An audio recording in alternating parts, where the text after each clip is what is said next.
Oh, my hair is, this is why I typically cover my hair, is because things like this happen and then it sticks up funny, and I'm not a, I don't know how to deal with this. Whoops. See, we're all breaking everything. So we have to have bottled water. No, it's not something that we do on a normal basis, but we had to buy a couple cases to stock up because we were afraid that our water line might freeze. Guess what? It did. So we didn't have any water yesterday. Can't do dishes, which also means we can't cook anything at our house and can't flush the toilet because the toilets don't flush on a normal basis anyway. And no, ooh, there's a little breeze. No water for the Berkey, so we have to have bottled water. And I did buy a couple gallons to refill it. And we had taken some gallons previously and just filled them with our well water so that we could use that to flush the toilet. So we're down to about just under 2 gallons. So that has to make us until it thaws. I guess we're not exactly sure what the problem is because it's 40 degrees out here. So it should not be having a problem right now. So I don't know exactly where it is. Sometimes, like our heat tape that goes right here, sometimes it doesn't heat it up to a certain degrees. It heats it usually like, say, 20 degrees above ambient. So if it's 30 degrees outside, you know, it keeps it from freezing. If it's 10 degrees outside, it could, you know, that's about the 30 degree range. Well, it was 7, I think, the other night. So it did freeze. My child had lunch and left his lunch out here outside and had to run to work. But anyway, that's kind of where we're stuck at, is we can't really get too many business things done. We can run my laser. I'm not going to try not to make you sick because the exhaust comes out here. So this thing has antifreeze in it. So we can run my laser, and we did last night. That's fine. But doing any of our business, like our gardening business, our farm business, right now in these colder times, which I'm not complaining. It's only like, it's been cold for longer than it usually has, I think, but we've only had about I don't know, week or 3 days of really cold snap. And I mean, I'm not in Florida getting snow, so that's a bonus. And so we are just basically in kind of pause mode and keep everybody alive mode and hang out until we can get the next step done. So Saturday, they've taken off the chance of rain or minimized it way down. So Saturday, we're going to be over at the compound again, seeing if we can't get the rest of the trees cleaned up. I really want everybody, kind of part of this channel is to have everybody really understand that when you have a major catastrophe like a house burning down, this is not a hey, we're going to get this fixed next week or we're going to get this fixed next month. The people in California are going through that right now. It's going to be months and months and maybe even years before some of them, if they choose to get their houses put back together, you know, that's causing all of the building materials are going to go up. All of the construction, you know, whoever can get in first is going to have first dibs at that. And then you know, everybody's going to be 3, 6, 8 months, years after that. On top of that, it's going to be a wait. And it's the same thing that they're still dealing with in East Tennessee and North Carolina is, you know, there's people in tents up there. It's cold. I wouldn't want to be in a tent. Heck, I don't want to be in a camper when it was as cold as it was this last few days. And so, you know, we have to really realize everybody sees a disaster like, oh, it burnt down. What can I do to help you? And then after a week, they kind of forget about you and are like, okay, we're on to the next, you know, feel good mission that we can help donate to. And they don't realize that even, you know, the week of, we couldn't even accept food. We had no refrigerator. We had no, we didn't have a countertop. I mean, we were in a hotel for a little while, then we went and stayed with friends for about a month so that we could, you know, kind of just pull our heads back together after the situation. And they helped us out. I mean, we still had income. Both of us still worked and we had jobs. So we still had money to be able to buy food and stuff like that. And we had grocery stores, which, you know, in East Tennessee, there was a lot of everything that went down. But even if people wanted to donate food at that time, we couldn't have taken it. Or, we couldn't have taken, we got the bare minimum clothing for the kids. You know, we got each of them like 2 pairs of pants and 2 or 3 t-shirts, and that's it. because we were staying with friends. Like, we didn't have dressers. We had backpacks. Everybody got a backpack and all of their stuff, all of their toiletries, all of their shoes, all of their hats, all of their whatever that they owned in their life had to fit in their backpack. And that's what it was. You know, it was funny story from my, let me go inside. The wind is blowing, it's chilly. Funny story from my oldest. He had a dentist appointment that we had already been scheduled before the house situation. That hair is just still bugging the tar out of me, but I don't know which way it goes anyway. So he had already had this teeth just cleaning, I believe, scheduled. And when he went to do it, they asked him something about how often do you brush your teeth? And my family, being the hilarious people that we are, you know, like, how many times a day do you brush your teeth? And he was like, well, I don't right now. And they're like, what do you mean you don't brush your teeth? And he was like, I don't have a toothbrush. And the dentist is like, there's no excuse for not having a toothbrush. Like, how do you not have a toothbrush? And I think at the time how many years ago was that? So he was probably 18. And they're like, what do you mean you don't have a toothbrush? And he was like, well, our house burnt down and, you know, everything's gone and we have no toothbrushes. And she was like, are you freaking kidding me? And she was so amazing. She went into the back room, and I know that they give you one when you go anyway. And we had, what's the right word? Fired our dentist during COVID, because our dentist got stuff everywhere. So during COVID, we had a dentist who, good, we loved him. When we had foster kids, we took the foster kids. That's an ugly glow. Over there he was a nice man. Like, we really liked him. So during COVID, they decided that they wanted to implement something, yeah, that's what I thought, in their practice where you had to wear a mask. So you would walk in the front door, and it's kind of this big open room, and there was a couple couches on one side, and then you would walk straight across, and that's where the glass was to separate you from the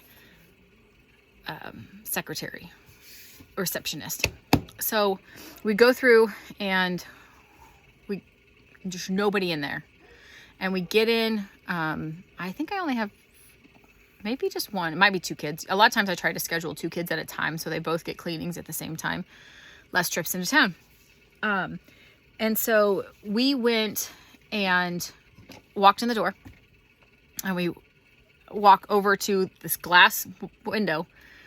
And as we do, she says, like, just a minute. And she gets up on her side, walks around out to the front. So now she's like face to face with us, and not very close necessarily, but she had her little pink mask on.